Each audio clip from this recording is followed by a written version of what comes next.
Hello guys, welcome back to our channel. আজকে 11th October এখন বাজে সকাল 5:30। আমরা এখন বেরিয়ে পড়ছি কলকাতাতে যাওয়ার জন্য। হাওড়াতে যাব। আমাদের ট্রেন শতাব্দী এক্সপ্রেস। চলুন, আমাদের হোটেল থেকে বলেছে ব্রেকফাস্ট প্যাক করে দেবে, আর আমরা সেটা তাছাড়া ট্রেনেও ব্রেকফাস্ট পাবো। তো দেখি, চলুন। সবাই রেডি নিয়েছি, বা আমার রেডিও নিয়েছে, আর আমাদের লাগেজগুলো সব নিয়ে চলে গেছে। ঘরটা বেশ ভালো ছিল। আমরা এখন রুম থেকে বেরিয়ে পড়ছি। আমাদের রুমটা কিন্তু ছিল সেকেন্ড ফ্লোরে, আমরা এখন গ্রাউন্ড ফ্লোরে চলে যাব। অলরেডি কিন্তু আমি উবের বুক করে নিয়েছি, আর কিছুক্ষণের মধ্যে আমাদের হোটেলের সামনে উবের চলে আসবে। আমরা কিন্তু রিসেপশন থেকে খাবারটা নিয়ে নিয়েছি, আমাদের 4 জনের খাবার প্যাক করে দিয়েছিল। তারপর আমরা উবেরে উঠে স্টেশনে পৌঁছে যাব। আমাদের হোটেল ছিল হোটেল পুষ্পা। এটা কিন্তু ছিল একটা 3 স্টার হোটেল, ভুবনেশ্বরের মধ্যে বেশ একটা নাম করা হোটেল, আর যেটা ছিল স্টেশনের একদম 2 কিলোমিটারেরও কম ডিস্টেন্সে। আর আমরা এখন চলে যাচ্ছি। আর দেখুন ভুবনেশ্বর শহরটা, মানে এখন বাজে প্রায় 5:45, কতটা সুন্দর স্নিগ্ধ একটা পরিবেশ, এত সুন্দর লাগছিল ভুবনেশ্বর শহরের রাতের দৃশ্যও সুন্দর লেগেছে, আবার ভোরবেলার দৃশ্য অনেক সুন্দর লেগেছে। কিন্তু ভুবনেশ্বরের স্টেশনটা আমার খুব একটা ভালো লাগেনি। ভুবনেশ্বর এত বড় একটা ক্যাপিটাল সিটি, ওড়িশার ক্যাপিটাল, কিন্তু তারপরেও যে স্টেশনটা অনেকটা বেশি জাঁকজমক বা অনেকটা বেশি আজকালকার দিনের যে লিফট আছে বা এক্সকেলেটর, এগুলো কিছুই ছিল না। তো কিন্তু আমাদের মালদা স্টেশন এর থেকে অনেক বেশি উন্নত আমার মনে হয়েছে। তো ইতিমধ্যেই আমরা ট্রেনে উঠে পড়েছি, আমাদের ট্রেন ছেড়ে দিয়েছে, আর দেখুন নিউজ পেপারও দিয়ে দিচ্ছে আমাদের সবাইকে। আর আমাদের কিন্তু এই দিন টিকিট ছিল এক্সিকিউটিভ ক্লাসে শতাব্দী এক্সপ্রেসের। আর আমাদের ট্রেন কিন্তু একদম 6:50 ছেড়ে দিয়েছিল। ট্রেনটা বেশ ভালো ছিল। আর আমরা কিন্তু যখন যাত্রাটা শুরু করেছিলাম মালদা থেকে কলকাতা গিয়েছিলাম, তখনও কিন্তু আমরা শতাব্দী এক্সপ্রেসে গিয়েছিলাম কলকাতাতে, তখন ছিল আমাদের ইকোনমি ক্লাসে, আর এখন আমরা আসছি এক্সিকিউটিভ ক্লাসে। আর দেখুন ইতিমধ্যেই আমাদের নিউজ পেপার দিয়ে যাওয়ার পরে এবার দিয়ে যাবে ব্রেকফাস্ট। আমরা এবার ট্রেনে বসে বসে একটু নিউজ পেপারটা দেখে নেব, সারাদিনের খবরটা। আর আমাদের থেকে কিন্তু মা বাবা কয়েকটা সিট এগিয়ে বসেছিল। এই দিন আমাদের পাশাপাশি সিট পড়েছিল না। আর দেখুন ভোরবেলায় ওড়িশার সৌন্দর্য এত সুন্দর লাগছিল, কি বলবো, একদম নীল জল, তার সাথে রৌদ্রোজ্জ্বল আবহাওয়া, আর এত সুন্দর একটা পরিবেশ। আর ইতিমধ্যেই আমাদের চলে এসেছে ব্রেকফাস্টে কিন্তু ছিল ফুল ভেজ। আর এই দিন কিন্তু ছিল দুর্গাপুজোর অষ্টমী, তার জন্য আমরা ফুল ভেজ নিয়েছিলাম উইদাউট অনিয়ন অ্যান্ড গার্লিক। আর আমাদের দিয়ে গিয়েছিল ব্রেড, কর্নফ্লেক্স, বয়েলড মিল্ক, 2টো vegetable chop, apple sauce, black pepper powder, jam, অনেক কিছুই ছিল। আর তার সাথে ছিল বাটার, আর আমাদের হ্যান্ড স্যানিটাইজার করার জন্য হ্যান্ড স্যানিটাইজার দিয়েছিল, আর তাছাড়া তো ওয়াটার বটল ছিলই। আর দেখুন এত সুন্দর আমাদের পরিবেশটা লাগছিল, বাইরের নীল জল দেখতে। এটা কি নদী আমি জানি না, মহানদীও হতে পারে। ওড়িশাতে তো মহানদী খুব ফেমাস, আমি ঠিক জানি না ওটা কি নদী। আর এরপর আমরা ব্রেকফাস্টটা করে নেব। ফার্স্টে দুধ কর্নফ্লেক্সটা খেয়ে নেব, তারপরে একে একে সব কিছু একটু একটু করে ট্রাই করব।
ব্রেকফাস্টে কিছুক্ষণ পরেই আমাদের চলে এসেছে টিকিট।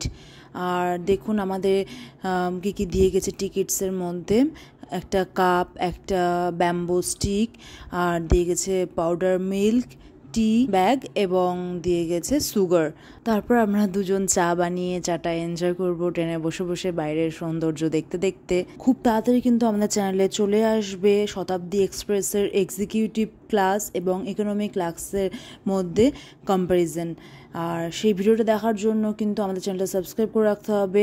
শতাব্দী এক্সপ্রেসের ইকোনমিক ক্লাসে কী কী ফ্যাসিলিটি আছে আর এক্সিকিউটিভ ক্লাসে কী কী ফ্যাসিলিটি আছে, কী কী খাবার মানে ডিফারেন্স আছে, কী কী খাবার, সেগুলো কিন্তু সব চলে আসবে আমাদের নেক্সট ভিডিওতে খুব তাড়াতাড়ি। সো আপনারা দেখতে থাকুন আমাদের ভিডিওটা এবং সাবস্ক্রাইব করে রাখবেন আমাদের এই চ্যানেলটা সিস্টার সবই। তারপর আমাদের চা শেষ, এবার আমরা বসে আছি। তারপর আপনাদেরকে দেখিয়ে দিব আমাদের হোটেল থেকে কি কি খাবার দিয়েছে। আমাদের রুম নাম্বার ছিল 221, তার জন্য আমাদের খাবারে লেখা ছিল 221। আর হোটেল পুষ্পাকের ব্যাগেই আমাদের সব খাবারগুলো দিয়েছে, 4টা ভালো করে প্যাক করে দিয়েছিল। সেখানে ছিল স্যান্ডউইচ, তারপর ছিল পাপায়া, গোলাপ জামুন, স্প্রাউটস, এছাড়াও দিয়েছিল লেস, আর দিয়েছিল মাজা জুস, আর তাছাড়া দিয়েছিল ফক এবং black pepper powder, tamarind sauce, tomato ketchup, এছাড়াও চিলি সসও দিয়েছিল। আর প্রত্যেকটা খাবারই কিন্তু ফ্রেশ ছিল। বিশেষ করে স্যান্ডউইচটা এত ভালো ছিল, পাপায়া, গোলাপ জামুন প্রত্যেকটাই ভালো ছিল।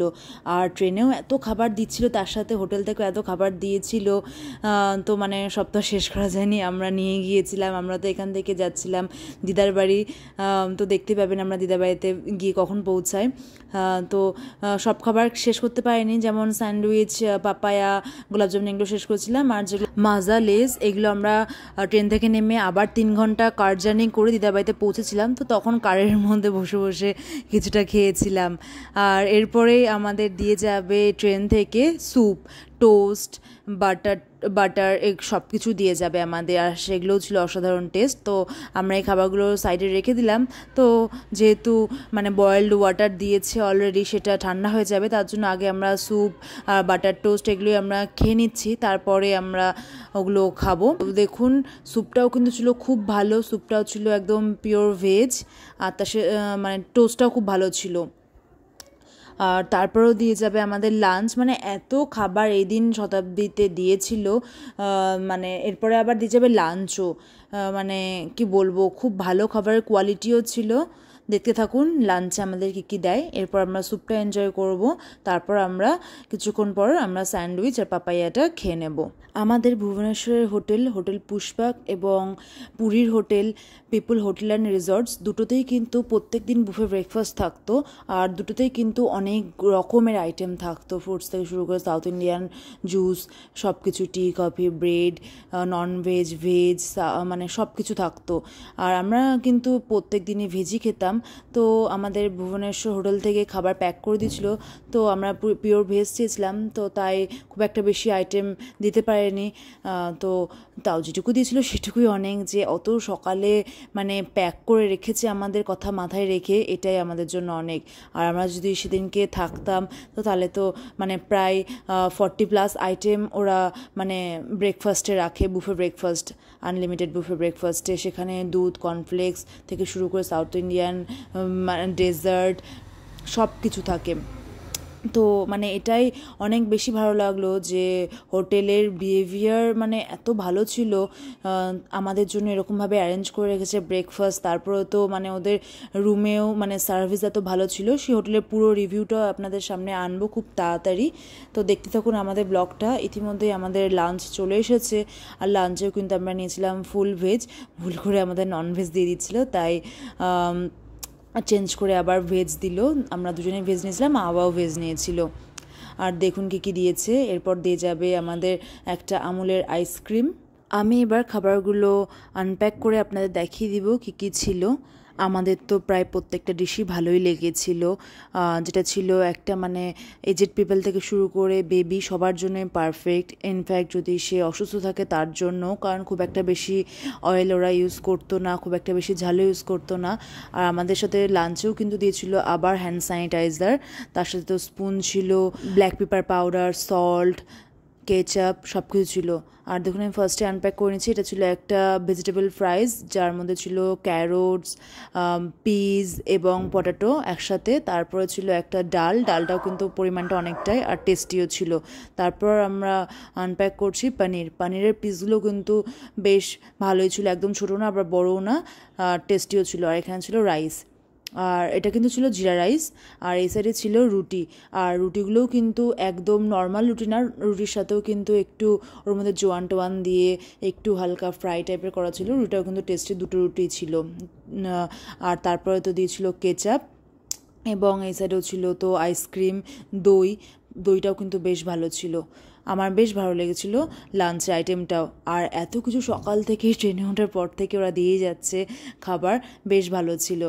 তারপর আমরা এবার লাঞ্চটা করে নেব। আর লাঞ্চ করার কিছুক্ষণ পরেই তো আমরা নেমে যাব। আমাদের রাইট টাইম ছিল ট্রেন থেকে নামার 1:45, কিন্তু আমাদের ট্রেন হাওড়াতে একটু আগেই ঢুকিয়ে দিয়েছিল অ্যারাউন্ড 1:30। তারপর আমরা ট্রেন থেকে নেমে উঠে পড়বো গাড়িতে। আর গাড়িটা কিন্তু এসেছিলো আমার মামার বাড়ির ওখান থেকে, মানে আমার বড় মামা পাঠিয়েছিল। বড় মামা বাইরে থাকে, দাদু থাকে বাতকুল্লা কৃষ্ণনগরের পাশেই। তো বড় মামা মহারাষ্ট্রে থাকে, তো ওখান থেকে বড় মামা কন্ট্যাক্ট করে গাড়িটা পাঠিয়ে দিয়েছিল। গাড়িটা এসেছিলো বাতকুল্লা থেকে আমাদের হাওড়া নিতে। তো আমরা ওই গাড়ি করে চলে যাব, দেখতেই পাবেন।